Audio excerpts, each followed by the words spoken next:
Chairman आदरणीय गुलाब जी, भूपेंद्र जी, सांसद दुष्यंत जी, बल्लू, कालीचरण जी, राव साहब, चंद्र जी विजय, प्रेम जी जाल, भरत जी बटला, हमारे मंडल अध्यक्ष श्री रमेश जी गोयल और जिला अध्यक्ष श्री आनंद जी गर्ग, ये सब अब मेरे सामने बैठे हुए पूरा छिपा पड़ो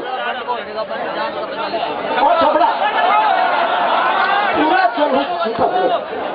भंवर जी तुम ही को कहना था, ये मेरी जबान पकड़ने के यही खड़े हो, यहाँ जा चुपचाप से। अब क्या हो गया, तुम मेरे साथ बुढ़े हो गए। यहाँ तो मैं यही देखते आ रही थी, आधा घंटा मिल गया मुझे छबड़ा से इधर घुसते घुसते, और मैं सबने देख लिया, सब मेरे साथ जवान थे जमाने में, और हमारे बढ़ते बढ़ते आज फिर भी आप बहन भाई कह रहे हो, परंतु बहुत एक युवा जनरेशन हमारे नीचे उठ के आ गई है। बहुत सारे जवान लोग हम लोगों को मिले और देख के मुझे बहुत खुशी हुई कि यहाँ इस क्षेत्र के अंदर वैसी ही ऊर्जा है, वैसे ही ताकत है जिसको 20 साल से 30 साल से देखते आ रही हूँ। अभी भी कम है, अभी भी कम है। 35 साल से देखते हुए आ रही हूँ, वो ऊर्जा वैसे की वैसे ही है। और इसीलिए इस संवाद का मैंने किया, मैंने कहा दौरा करके अपने क्षेत्र से निकल के जाऊंगी तो आप लोगों का एक भरपूर प्यार और सहयोग और पूरा आशीर्वाद मिलेगा। उस आशीर्वाद को लेके जाऊंगी, क्योंकि कहीं भी हूँ आपको अपने परिवार को कौन भूल सकता है, तो भूल नहीं सकता। और यहाँ मैं सबको कहना चाहती हूँ कि कोई एक जात नहीं, कोई एक मजहब नहीं, 36 के 36 सौ में सब जातियों को जाति से लगा के लेने का काम मैंने तब किया था और आगे भी करेंगे। और मैं विश्वास कर आपको दिलाना चाहती हूँ कि राजस्थान को 5 साल के अंदर आगे ले जाने का काम किया था, अब फिर करेंगे, परंतु आप लोगों को सबको साथ देना होगा। तैयार हो तो बताओ। अभी अभी आप लोगों ने अखबार में पढ़ा कि नहीं पढ़ा, परंतु आज हेडलाइन बनी है कि महानरेगा में भ्रष्टाचार उजागर हुआ। पढ़ा आपने? पढ़ा? अरे आपने आज पढ़ा होगा, भुगत तो कई दिनों से रहे हो। सबको मालूम है कि राजस्थान में जब महानरेगा शुरू हुआ था, अपनी सरकार थी, और महानरेगा के अंदर कितना अच्छा काम राजस्थान ने किया था। पूरे देश के अंदर सबसे नंबर 1 का प्रदेश अगर कोई था इस महानरेगा में तो राजस्थान था। और अब सबसे पिछड़ा अगर कोई प्रदेश है तो आज ये स्थिति बन गई है। और मैं आपको बताना चाहती हूँ कि आज के जो तत्कालीन पंचायत राज मंत्री भरत सिंह थे, उन्होंने 5 कलेक्टर्स के खिलाफ मुख्यमंत्री जी को नोटशीट बना के भेजी। इनमें उन्होंने ये कहा कि महानरेगा के अंदर बहुत जोरदार भ्रष्टाचार हो रहा है, इसके ऊपर दंड आपको देखना चाहिए और तुरंत ही ये कलेक्टर पहले सस्पेंड करो, और अगर सस्पेंड नहीं करते हो तो इनकी तबादला तो होनी चाहिए। पर पर्याप्त मजदूरी मिलती नहीं है, सही तरीके से पैसा मिलता नहीं है, सब बातें उन्होंने कही। और मैं आपको ये बताना चाहती हूँ कि मंत्री को तो बदल दिया पर कलेक्टर को नहीं बदला। आज ये स्थिति है सरकार की, जो सरकार अपने जनता का सोचती नहीं है, जो सरकार को कोई परवाह नहीं है कि आप लोग जियो या मरो, ऐसी सरकार को उस कुर्सी पर बैठने का हक है क्या? तो बस हम लोगों को मौका मिलना ही चाहिए। हम तो रुके हुए हैं, 6 महीने मिलेंगे, 6 महीने के अंदर अपने को वापस कुछ न कुछ करना है। ये क्षेत्र एक ऐसा क्षेत्र है जिसने लगातार भारतीय जनता पार्टी का साथ दिया है। और इसीलिए मैं कुछ प्रश्न आप लोगों से पूछना चाहती हूँ। मुझे मालूम है कि जब इस इलाके का दौरा किया तो बिजली की परिस्थिति बहुत ही बिगड़ी हुई है ना? क्या अच्छी बिजली मिल रही है? छबड़ा छिपा बड़ा नहीं मिलेगी। यही है कांग्रेस का गढ़ जिसके अंदर ये सब मिलना चाहिए हमको। ट्रांसफार्मर 2-2 महीने में नहीं मिलते, सही है ना? और भ्रष्टाचार है जोरदार। आपको 20-25 हजार रुपए नहीं दिए तो मिलता है क्या ट्रांसफार्मर? नहीं मिलता। और मैं आपको ये कह दूं कि हमारे समय के अंदर 72 घंटे के अंदर बदलता था कि नहीं बदलता था, और आज 2-2 महीने के अंदर नहीं बदल रहा है। ये परिस्थिति है कांग्रेस के राज के अंदर। आपको सबसे बड़ी बात तो अफीम की है।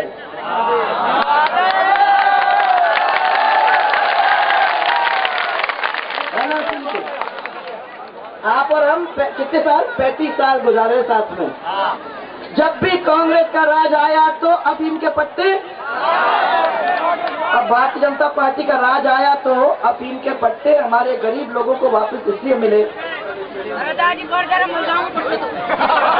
इसलिए मिले क्योंकि हमने कहा कि इतना गरीब है कार्यकर्ता, इतना गरीब है किसान कि छोटे छोटे हारियों के पट्टे अगर उनको मिल जाते हैं और अफीम का उनको लाइसेंस मिल जाता है तो आगे चल के ये अपन खाना पीना अपनी जीवनी तो करेंगे। और इसको सोच के हमने छोटे छोटे पट्टों का इंतजाम किया था। अपनी सरकार के अंदर इस इलाके के अंदर करीबन 6000 से ज्यादा पट्टे, जब बैठे हो आप लोग सब, 6000 से ज्यादा पट्टे मिले थे कि नहीं? और इस कांग्रेस के राज में पगड़ियां रखी गई मंदिरों में, किसको याद है? पगड़ियां रखी गई कि आप चिंता मत करो, ये लो हमने अपनी पगड़ी रख दी। और पगड़ी रखने के बाद हम आपको वायदा कर रहे हैं कि हम आपका काम इस अफीम का करके देंगे, कहा था कि नहीं? और 4.5 साल गुजर गए, अभी क्या हुआ? कितने पट्टे बचे हैं? मुश्किल से 50 पट्टे अगर भिज जाएंगे तो बहुत गनीमत होगी। ये तो आज आप लोगों की हालत है और ये कांग्रेस के राज में हमेशा होता है, आप लोग सब जानते हो। अच्छा बताओ, बैतली और हिंगलाज जैसे बांध अपन ने बनाए, पूरा किया कि नहीं किया? इस सरकार ने आपको ये कहा था कि हम नहरें निकालेंगे, बोला कि नहीं बोला? नहरें निकल गई होंगी। 4.5 साल बहुत समय होता है, हर चीज पे ऐसा ऐसा करोगे तो कैसे काम चलेगा? सही बताओ, बैतली और हिंगलाज हमने बनाए, नहर ये निकालने वाले थे, बनाए कि नहीं बनाए नहर? बड़े वायदे रखती है ये सरकार, वायदे करती भी है और उसको पूरा रखती है कि नहीं? नहीं रखती। लासी बांध के जो विस्थापित, उनको पुनर्वास मिल गया? हर चीज पे नहीं बोलोगे क्या मुझे? और जिनको भूमि मिली वो रहने लायक है क्या? यह है कांग्रेस सरकार, जयपुर के अंदर बैठ के बात करती है कि हम जनता के लिए कर रहे हैं, वो कर रहे हैं। अभी आपके गांव के अंदर जब गुजर रहे थे तो बहुत बड़ा पोस्टर मिला, उस पोस्टर के अंदर लिखा हुआ था 1 रुपए किलो गेहूं, और बड़ी तस्वीर मुख्यमंत्री की। मिल गई गेहूं? 1 रुपए किलो के हिसाब से मिला कि नहीं मिला? अरे पीछे वाले बताओ मेरे को, मिला क्या? सब मैं जो भी पूछती हूँ सब चीज का हाथ हिला देते हो। मैं वैसे ही खुश हूँ, आप लोग तो परिवार के लोग हो, कहीं तो कुछ किया होगा। अच्छा बताओ, मुफ्त जांच, मुफ्त दवाई मिली? डॉक्टर कितने हैं यहाँ बल्लू? कितने डॉक्टर है? 6 पोस्ट है और 2 डॉक्टर तो बहुत है, बहुत है, आपको उससे ज्यादा नहीं चाहिए। टीचर कितने हैं स्कूल में? 2 हैं, बहुत है, चल जाएगा बाबा, ज्यादा नहीं करना। छबड़ा के विकास के लिए नगर पालिका को फंड दिया था कि नहीं आपकी सरकार ने? और इस सरकार ने उसको रोक दिया, तो कोई फंड है छबड़ा में? ले गए ना? अब मैं आपसे पूछ रहा हूं, आपको कुछ पैसा मिला नगर पालिका में? नहीं मिला ना? इस 4-4.5 साल के अंदर कुछ मिला? एमएलए साहब को कहा, कोई तो कहेगा, नगर के लोग तो कहेंगे कि भाई हमको कुछ मिले इसमें से। तो आपको मुफ्त जांच नहीं हुई, आपको सस्ती दवाई नहीं मिली, 1 रुपए किलो गेहूं नहीं मिला, आप लोगों का टीचर अच्छी तरह से स्कूल में नहीं है, आप लोगों के डॉक्टर नहीं है, आपका रोड की हालत जर्जर है, पानी आपको मिलता नहीं है। लोग कहते हैं कि टाइम टू टाइम, आप रास्ते में तो मेरे को बता रहे थे कि 1-1 दिन छोड़ के पानी मिलता है, वो भी नहीं। मैंने हालत बिल्कुल खस्ता है और ये सरकार वहाँ बैठे हुए कह रही है कि आप चिंता मत करो, आपकी सब चिंताओं को हम दूर करने के लिए बैठे हैं। और मेरे पीछे पीछे एक संदेश यात्रा निकाली है, जिस संदेश यात्रा के अंदर मालूम नहीं क्या संदेश दे रहे हैं। क्योंकि बात इतना करते हैं और काम कुछ भी नहीं। तो इसलिए आज सब लोगों को हाथ जोड़ के कहने आई हो कि मध्य प्रदेश लगा हुआ इलाका है। आपको मालूम है यहाँ से आपको बिजली टिमटिमाती हुई दिखती है कि नहीं? कैसी बिजली मिलती है मध्य प्रदेश के अंदर? हमारे समय के अंदर बिजली मिलती थी कि नहीं आप लोगों को? आज अच्छी मिल रही नहीं है ना।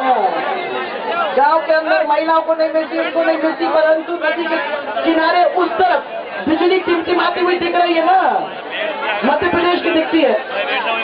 10 साल दिए मध्य प्रदेश को और 10 साल के अंदर उन्होंने काया पलट करके छोड़ दिया पूरे मध्य प्रदेश को। हमारे शिवराज जी ने, भारतीय जनता पार्टी ने, उधर आपने गुजरात में दिया तो गुजरात के मुख्यमंत्री ने, नरेंद्र मोदी ने पूरा बदल के गुजरात को देश का दुनिया के अंदर उसके मानचित्र पे लाके छोड़ दिया। ये भारतीय जनता पार्टी के मुख्यमंत्री, ये सब लोगों ने इस तरीके से काम किया है। और आपने हमको दिए 5 साल, उन 5 साल के अंदर बात पूरा क्षेत्र बदलने की हम लोगों ने कोशिश की, परंतु हाथ में जादू नहीं है भाइयों। आप लोग अगर साथ रहोगे और आप लोग अगर पीछे खड़े रहोगे और आप लोग अगर आशीर्वाद दोगे तो इस सरकार को बदल के एक नया राजस्थान बनाने का काम करेंगे, जिसमें नौजवान को नौकरी मिले। आजकल 50,000 नौकरी भी मुश्किल से मिली होगी किसी को। अपने समय में 10 लाख नौकरियां सरकारी और गैर सरकारी हमने सबको दी। माताएं बहनों की इज्जत लुटती है। हम चाहते हैं कि नया राजस्थान बने जिसमें वो गर्व के साथ चल सके, अपनी इज्जत के साथ चल सके, सुरक्षित रहे।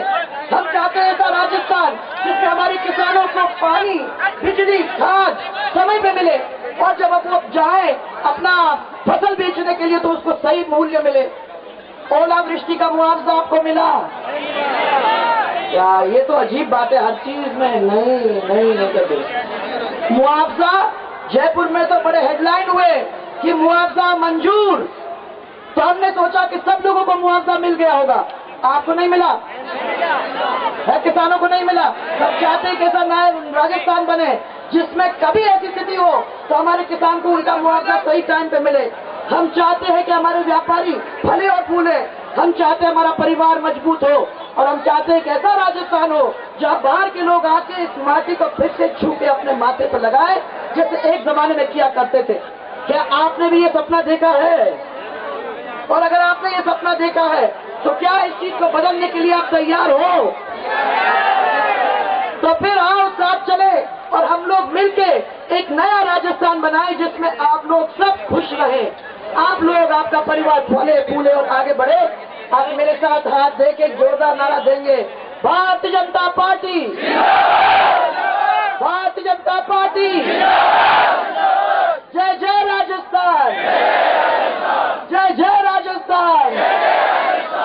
हाथ पकड़ो एक दूसरे का, हम लोगों की ताकत एक हो जाए, हम सब साथ मिलकर चले और मैं विश्वास दिलाती हूँ कि अपन बदल के रहेंगे, ऐसे राजस्थान बनाएंगे जिस राजस्थान के ऊपर आप सबको गर्व होगा।